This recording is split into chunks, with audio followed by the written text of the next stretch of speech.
E o oposto? É possível que a gente tenha um litisconsórcio facultativo e unitário? Será que um vem junto do outro? Qual o melhor exemplo que eu tenho para dar para vocês? Uma ação de dissolução de sociedade. Pensa só, você tem lá 1000 sócios que querem anular uma decisão de uma assembleia. Foi feita uma assembleia no dia tal, um monte de sócio ali estava presente e eles, alguns deles pelo menos, 100 sócios, resolveram anular uma decisão da assembleia daquela pessoa jurídica. Pergunta, litisconsórcio facultativo ou necessário? Nem todo mundo queria anular aquilo ali, então o litisconsórcio é facultativo. Só os que quiserem anular é que vão entrar com a ação, vão ingressar com a demanda. Se o juiz reconhece a necessidade de anular aquele pleito, o que acontece?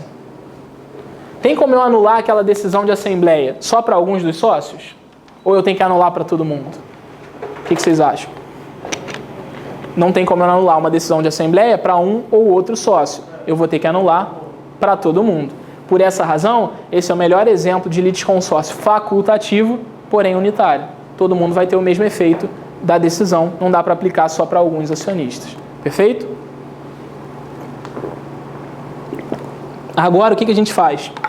A gente volta para o efeito de recursos. Depois de ter feito esse aporte para o litisconsórcio, a gente volta para fechar os dois últimos efeitos dos recursos, que são o efeito regressivo, iterativo e o translativo que a gente já estudou. O que é efeito regressivo ou iterativo? Perfeito. Leonardo lembrou. Efeito regressivo dos recursos ou efeito iterativo dos recursos é a possibilidade de que o juiz, que vai fazer o juízo de admissibilidade daquele recurso, reconsidere a decisão. Você interpôs um recurso, mas antes do julgamento desse recurso, é possível que aquele magistrado volte na decisão e reconsidere o que ele fez. E aí vem a pergunta que sempre cai em prova, é bom vocês saberem. Quais os recursos que admitem reconsideração? Todos? Alguns? Quais? Quais os recursos que admitem reconsideração? Isso é bom para vocês sistematizarem. Está espalhado no CPC, mas é bom juntar tudo no caderno para ficar mais fácil. Aí chega antes da prova, o que faz? Dá uma lida e tal, não custa nada. Eu, pelo menos, a gente estava conversando aqui antes, eu acho que não tem nenhum prejuízo você estudar antes. Claro, você não vai se matar, não vai dormir para ficar estudando, mas nada impede que você dê uma lida, releia os seus conceitos básicos, isso é sempre proveitoso. Quais as hipóteses em que se admite efeito regressivo ou efeito iterativo dos recursos? Agravo, a apelação do 285A e a questão do 296, ou seja, improcedência liminar, indeferimento liminar da petição inicial e a questão do agravo. Vamos ver cada um desses casos que admitem efeito regressivo. Agravo. Agravo é mais fácil, está lá no 523, no parágrafo 2º. Quando você interpõe o seu agravo de instrumento, o retido vai sumir do novo CPC. O retido que era regra no CPC de 73 vai sumir no novo CPC. Você só vai ter lá o agravo de instrumento, que aqui a gente tem um prazo de 10 dias. No novo vai ser diferente, não vou nem falar para não confundir vocês, mas no novo CPC vai ter uma uniformidade de prazos recursais, só o embargo de declaração que vai ser diferente, mas só para não confundir, 10 dias você vai poder interpor seu agravo e o juiz vai poder, nesse prazo, o juiz do qual você recorreu daquela decisão, ele vai poder reconsiderar a decisão dele. Por que isso é bom? Porque evita que o tribunal tenha que se manifestar um exercício desnecessário da prestação jurisdicional. Primeiro caso de efeito iterativo dos recursos, agravo de instrumento, nesse caso do 523. A reconsideração tem uma questão interessante aqui, para a gente lembrar, que está lá no 527, que é a impossibilidade de você recorrer da reconsideração. O artigo 527 trata da hipótese em que você pode interpor agravo de instrumento quando o juiz converteu o seu agravo de instrumento em agravo retido. Vocês sabem que o agravo retido é a regra hoje. Mas se houver o caso de lesão grave, de difícil reparação, se houver urgência na sua interposição recursal, você vai interpor como agravo de instrumento. O agravo de instrumento se justifica pela urgência. Só que pode ser que o magistrado entenda o seguinte: não, peraí, não é caso de agravo de instrumento, é caso de agravo retido. E ele pode converter o seu agravo de instrumento em agravo retido. O que o 527 falou? Se o juiz converte o agravo retido ou atribui efeito suspensivo ao recurso, que é aquele caso que a gente viu antes do 558, O que o parágrafo único trouxe? A decisão liminar proferida nesses casos é passível de reforma no julgamento do agravo, mas só nesse caso, só assim. Você só pode recorrer da decisão que converte o agravo de instrumento em agravo retido e da decisão que recebe a apelação no efeito só devolutivo. Você só pode recorrer disso quando você vai discutir a reforma integral do julgamento. Mas ainda assim tem um caso em que você pode discutir antes. Qual o caso? Caso o juiz resolva reconsiderar a sua decisão. Para ficar mais claro, interpus o meu agravo de instrumento. O juiz converteu em agravo retido. Posso recorrer disso? Só em apelação. Eu só vou poder discutir isso lá na frente. Mas antes da apelação, quando é que isso pode ser modificado? Se o juiz entender que é caso de reconsiderar. Perfeito? O agravo retido, vocês sabem, ele vai ter que reforçar, quando ele fizer a apelação, que ele interpôs um agravo retido antes. E aí, nesse momento, é que vai poder acontecer a reconsideração. Certo ou errado é o que previu o 527, parágrafo único. Segundo caso de efeito iterativo. O terceiro caso de efeito iterativo é a apelação do 285A, que trata da improcedência liminar da sua demanda proposta. Sempre que o juiz reconhecer que aquele seu processo, por exemplo, no caso lá do jogo do bicho que a gente falou antes, já houver uma série de decisões dizendo que aquela demanda é improcedente, o que o juiz pode fazer? Liminarmente julgar a improcedência daquele processo. O que o autor pode fazer dessa decisão? Apelar. Esse artigo 285A tem que ser sempre colocado junto do 520, porque aqui também é um caso de apelação. Se há uma improcedência liminar, o autor vai poder apelar. Só que nessa apelação, o juiz pode, em 5 dias, reconsiderar a sua decisão. É o segundo caso de efeito iterativo dos recursos. Você vai fazer uma apelação por improcedência liminar, mas pode ser que o juiz reconsidere essa decisão.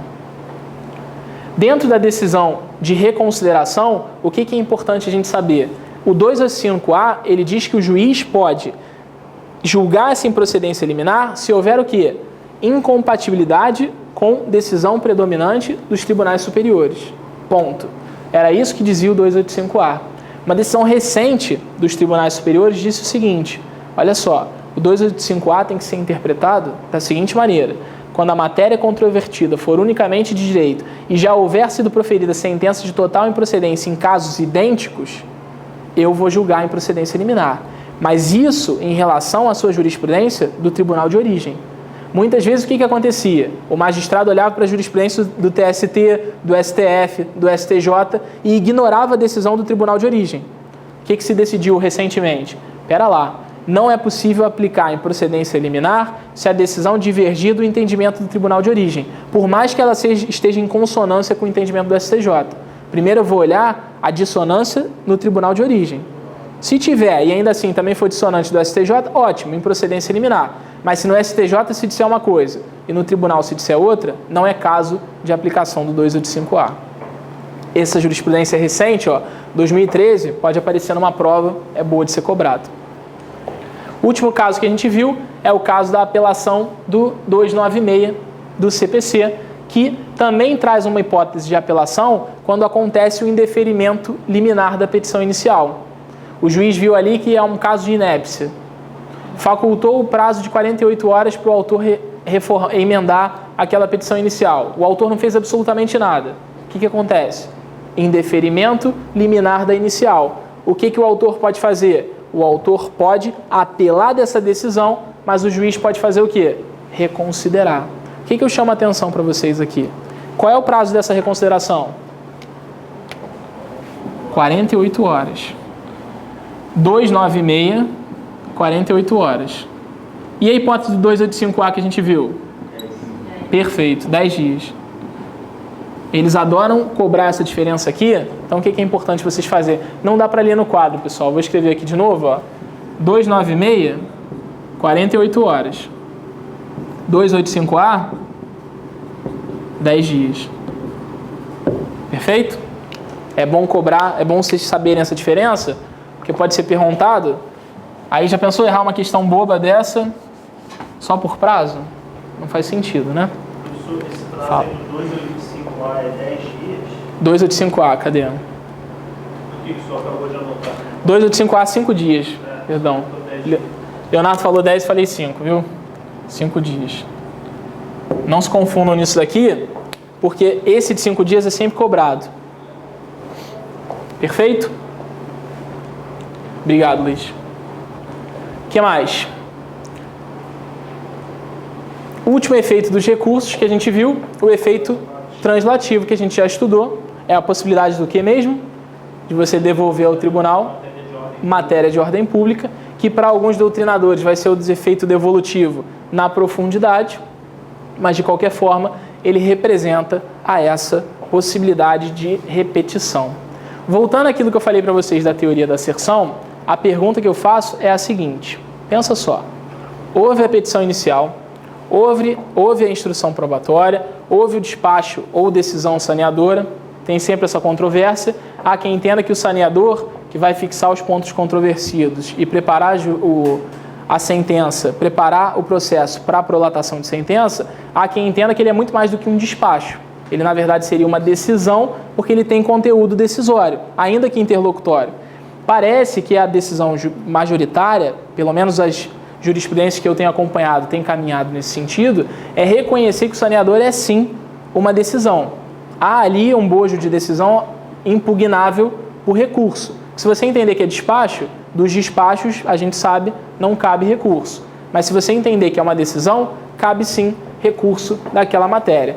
O fato é, aqui, eu posso arguir a ausência de condição da ação? Sim, porque condições da ação em matéria de ordem pública pode ser suscitada a qualquer tempo. Todo mundo aqui lembrou que as condições da ação podem ser arguídas a qualquer tempo. Perfeito. Se eu quiser olhar lá, como é que eu vou olhar? Eu vou olhar para qual documento para saber se tem ou não tem? Na inicial. Perfeito.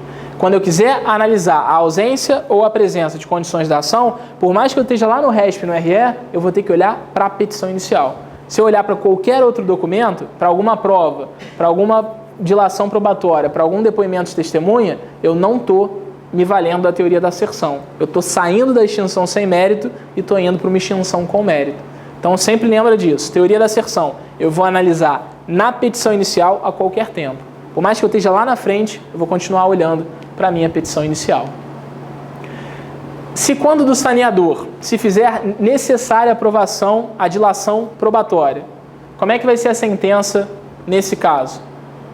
Acabei de falar para vocês. Vai ser uma sentença de extinção sem mérito ou de improcedência? Improcedência. Perfeito? Se eu tiver que olhar lá na frente e fizer a dilação probatória, não é mais caso de aplicação da teoria da asserção. Vai ser caso de julgamento de mérito, de determinação de improcedência. Uma questão aqui que eu botei para vocês, essa a gente não precisa perder muito tempo, foi só para provar que já caiu aquilo que eu falei para vocês. Segundo a teoria da prospetazione, diga o que ela significa. Todo mundo sabe o que é a teoria da asserção, mas ninguém sabia o que era a teoria da prospetazione. Aí não tinha muita dificuldade, era só marcar a letra B. As condições da ação devem ser apreciadas de acordo com as alegações do autor na petição inicial, ou seja, não dependem da correspondência entre tais afirmações e a realidade verificada na dilação probatória. As outras só confundiam, não precisava conhecer nada disso, mas bastava você saber que isso, teoria da prospetazione, é sinônimo de teoria da asserção. A teoria da asserção se aplica mesmo no... Sim, indiscutivelmente. Dizendo, o Leonardo lembrou bem o seguinte, ó, tem muitos livros que diziam o seguinte, não, peraí, teoria da asserção não se aplica, tem que usar a teoria da substanciação, tem que usar a teoria da individuação, alguma outra teoria para analisar as condições da ação. Mas, recentemente, como é que os tribunais superiores têm se entendido? Se aplica, sim, as condições da ação à luz da teoria da asserção. Mas perfeito teu comentário. Mas, hoje em dia, está pacificado, se aplica, sim. Os outros, só para a gente não perder tempo muito, quais as alternativas que tratavam aqui? O juiz deve estrita observância aos limites do pedido, não podendo julgar além, aquém ou fora do que foi postulado pelas partes. Como é o nome disso? Que princípio é esse? O juiz não pode julgar extra, ultra ou cita petita. Princípio da congruência, ou o princípio da adstrição, ou o princípio da correlação lógica. Tudo sinônimo de um mesmo negócio. Já pensou? Fale sobre o princípio da adstrição, 50 linhas. Aí você lembra o que é correlação lógica, não lembra o que é distrição. Princípio da correlação lógica ou a distrição. Trata-se de teoria relacionada à impugnação das decisões judiciais que delimita o efeito devolutivo dos recursos ao que consta precisamente da peça recursal. Como é o nome disso? Tanto um devolutum quanto apelatum. Efeito dispositivo, você devolve ao tribunal o que você quer efetivamente devolver à apreciação do colegiado. O autor deve descrever na petição inicial os fatos e fundamentos jurídicos do pedido, ou seja, ao autor incumbe substanciar a causa de pedir com todos os fatos importantes que deram origem ao seu pleito. Como é o nome disso? Teoria da substanciação. O que mais? Ônus da impugnação especificada, todos esses princípios da contestação que estão lá no CPC. O autor tem que impugnar especificadamente tudo o que o autor disse, os fatos articulados pelo autor na petição inicial, sendo vedada a impugnação genérica. Como é o nome desse princípio? Princípio da impugnação especificada e mais um. Eventualidade, perfeito. Muitas vezes as pessoas se esquecem do princípio da eventualidade. E é muito comum você ver na prática processos que você faz o seguinte: o réu contesta hoje. Aí semana que vem ele pensa, mas peraí, aquele argumento do autor também não estava muito bom, aí bota uma petição. Aí começa a fazer múltiplas contestações. Aí o magistrado às vezes se equivoca, não percebe aquilo ali e acaba acolhendo aquela argumentação. Não era para ser assim. Pelo princípio da eventualidade, toda a sua matéria de defesa tem que ser arguída naquela oportunidade específica. Princípio da correlação lógica, da congruência, da distrição, efeito do devolutivo na extensão, princípio da substanciação, que Leonardo lembrou, da causa de pedir, e princípio do ônus da impugnação especificada, são os princípios que estavam tratados pelos outros exemplos. Para a gente acabar aqui a nossa revisão de hoje, a última questão que eu queria falar com vocês é sobre a convenção de arbitragem. A convenção de arbitragem, a existência de convenção de arbitragem, ela está prevista como matéria preliminar de mérito. O que isso significa? Eu, por exemplo, fiz um contrato com o Luiz. E aí lá no contrato a gente estipulou uma cláusula compromissória de arbitragem. Cláusula compromissória é diferente de compromisso arbitral. Sabem essa diferença? Cláusula compromissória surge antes do conflito. Quando eu celebrei o contrato com o Luiz, o que aconteceu? A gente disse que antes de surgir um conflito, a gente resolveria esse conflito a partir da arbitragem. Compromisso arbitral é o Saulo, provavelmente, né? Dúvida. Como se eu não conhecesse essa peça. O Saulo voltou aqui de novo, gente, 3 vezes, já pode pedir música no Fantástico. O que aconteceu? Né? O que aconteceu? Senta aí, Saulo. Não, já estou acabando, a gente já está acabando. Tá bom, obrigado. Na cláusula compromissória, você estabelece a arbitragem antes do surgimento do conflito. No compromisso arbitral, você faz a resolução pela arbitragem depois que o conflito surgir. Essa é a diferença básica.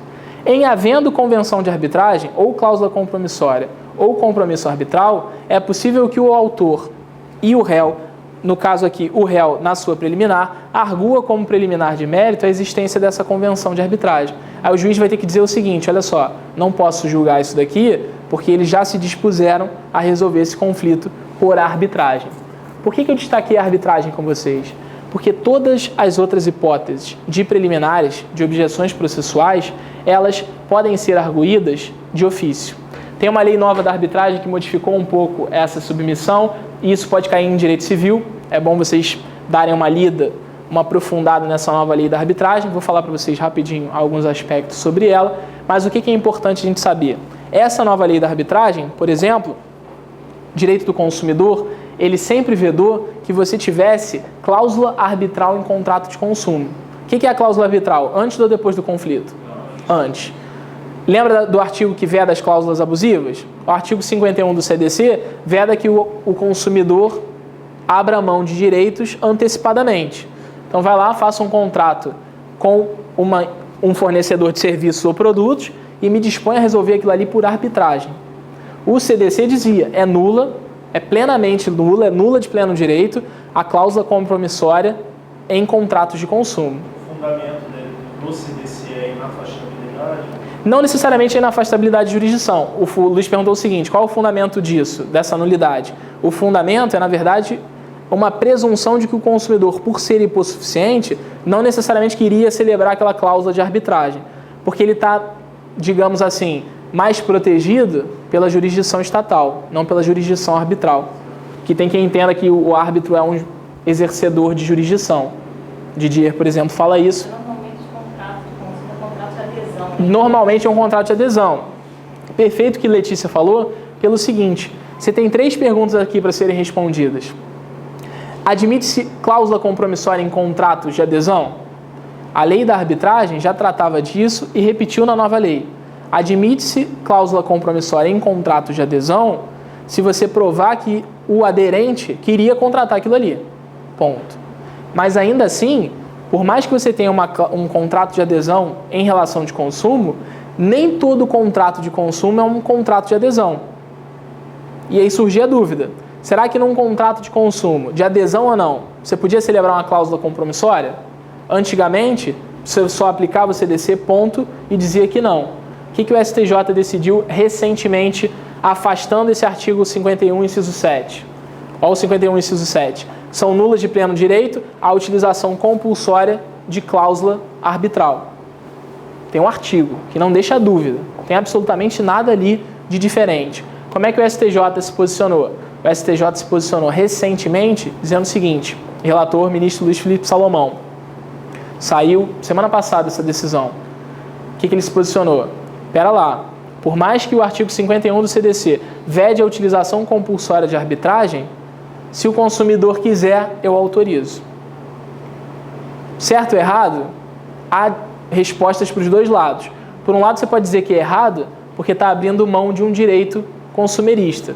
Mas, por outro, você pode dizer que é certo se você entender que, fizer uma análise econômica daquele contrato e você entender que o consumidor, o objeto é lícito, possível e determinável, a forma não é defesa em lei ou não foi prescrita pela lei, e o agente é capaz, pode ser que aquele consumidor quisesse celebrar aquilo ali. Então, o que o judiciário pensou? Quem sou eu para invalidar aquela cláusula?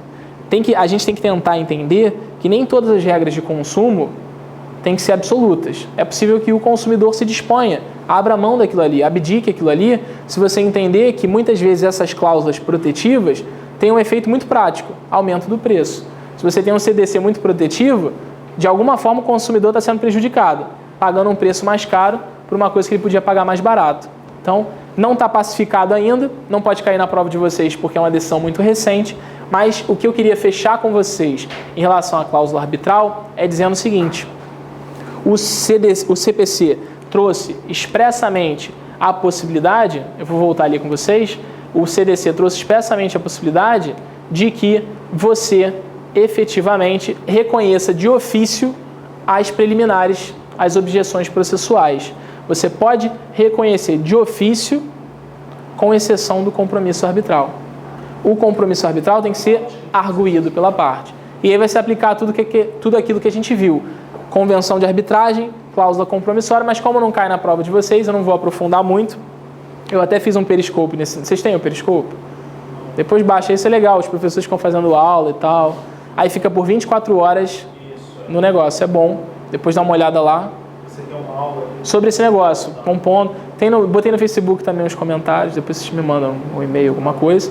Mas o que é importante saber? Isso daqui, a parte tem que alegar. Todas as outras preliminares podem ser arguídas de ofício. Tá certo?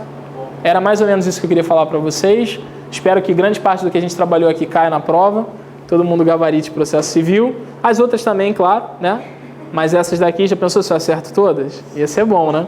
Aí todo mundo começar a pedir o número da Mega Sena, né? Onde é que vai encontrar o grande amor? Às vezes acontece esses negócios. Às vezes, quando você menos espera, né? Puf, aparece, né? Mas é isso, gente. Obrigado aí pela presença de vocês. Pessoal de casa também. Qualquer dúvida, estou à disposição. Foi um prazer. Um grande abraço. Quase que eu caí de novo, igual aquela vez, né? Até mais.